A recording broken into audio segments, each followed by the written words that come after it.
Greetings, vagabuddies. Welcome back to Seoul, South Korea. Today is going to be a much slower, more mellow video. We are here at the Sa Temple. I hope I pronounced that right. It's a 1,200-year-old temple in the middle of modern Seoul, and it's a Buddhist temple. And once a week, they open up to the public to kind of give insight into Zen Buddhist lifestyle. So we'll be doing a temple stay, getting a guided tour of the temple complex, and learning more about what it's like to be a Buddhist monk. Let's go. Let's do it.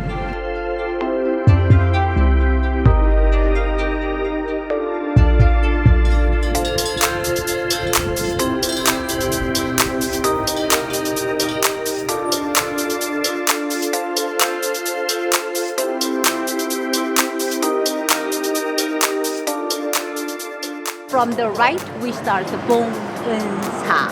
And Bong means that respect. Symbolizes the benevolence.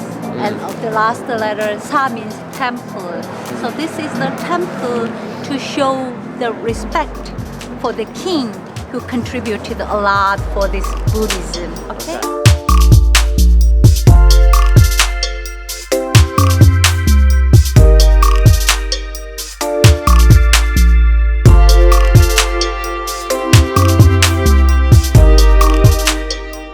One of the things that I've always been curious about with Buddhist philosophy is the symbolism of the dragon, because in the West, dragons have always kind of had a negative connotation. Like dragons are kind of the destroyers and they symbolize evil, but in Buddhist philosophy, it's actually the exact opposite, that dragons are symbols of good luck.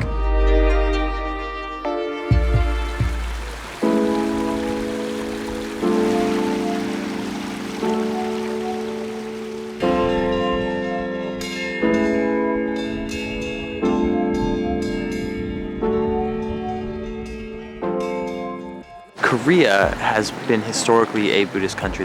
Buddhism came originally from India and then through China and Japan to here in Korea. There's two main forms of Buddhism, and this is the one that is similar to that practice in China and Japan.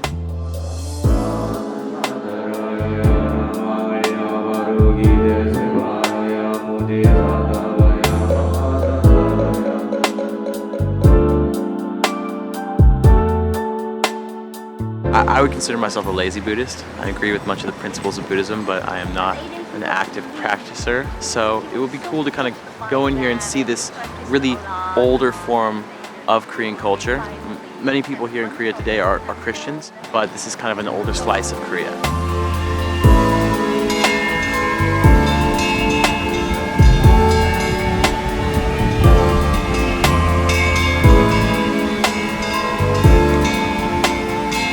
When Buddhist monks pass away, their bodies are put onto a funeral pyre and burned.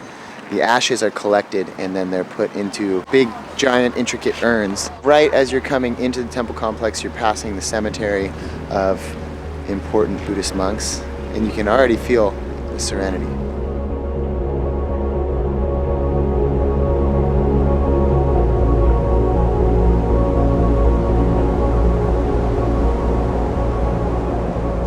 Saw the story of the Buddha, which is painted on one of the walls down there.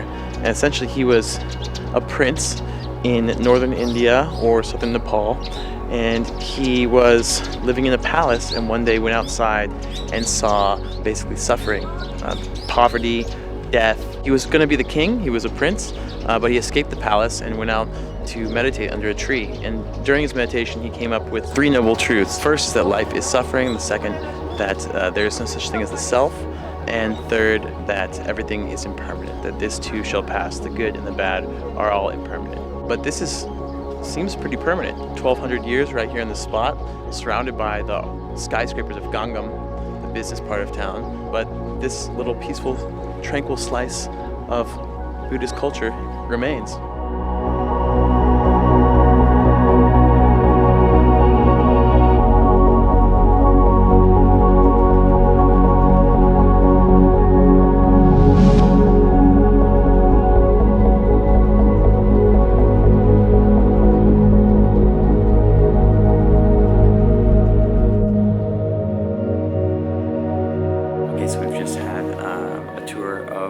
monastery, and temple, and now we are going to learn about tea ceremony.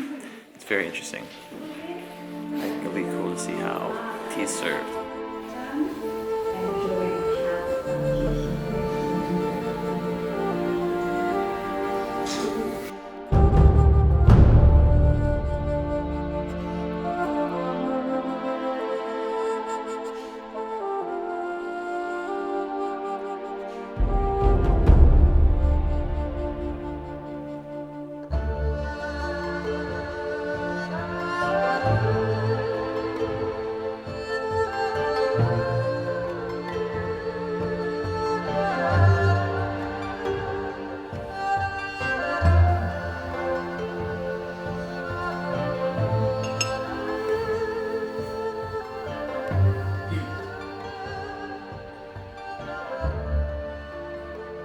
That was very cool. I mean, it was beautiful how the whole tea ceremony is just like it's infused with spirituality, like the meditation, and it's just the way that they did each single thing was a practice of mindfulness, and it just goes to show how you do anything is how you do everything. So If you can make pouring a cup of tea last 5 minutes and have many slow, deliberate movements, just slows everything down. it's very different than ordering a mocha frappuccino chai latte thing at Starbucks.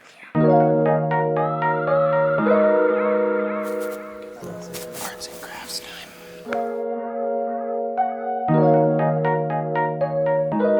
So we're now going to make a lotus flower, which is the symbol of Buddha's enlightenment, because even though it grows in dirty water, it is still beautiful.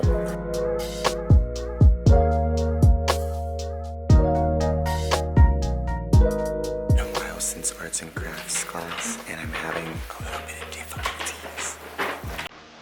But I think my lotus flower is gonna come together nicely. It's kind of like Korean origami. But it's nice. I like it. It's very relaxing.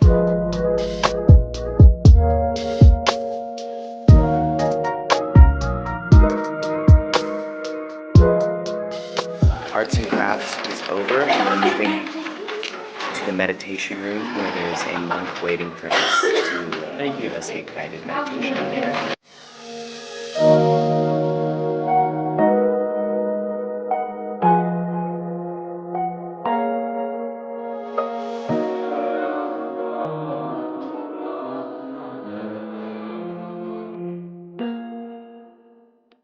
My name is San San, and we are in Temple Bongwon-sa.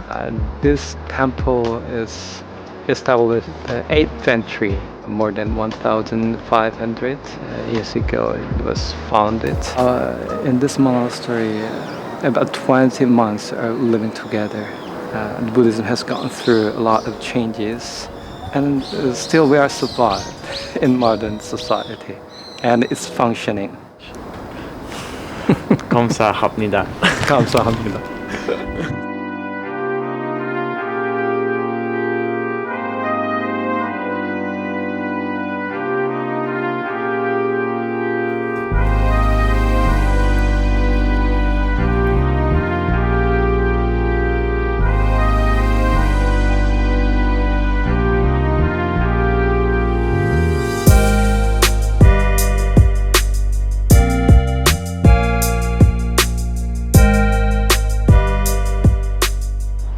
The sun is setting, and our day here at this 1,200-year-old Buddhist monastery in the middle of the city is drawing to an end. And honestly, it's a great way to kind of just slow things down and take a moment to really breathe soul in.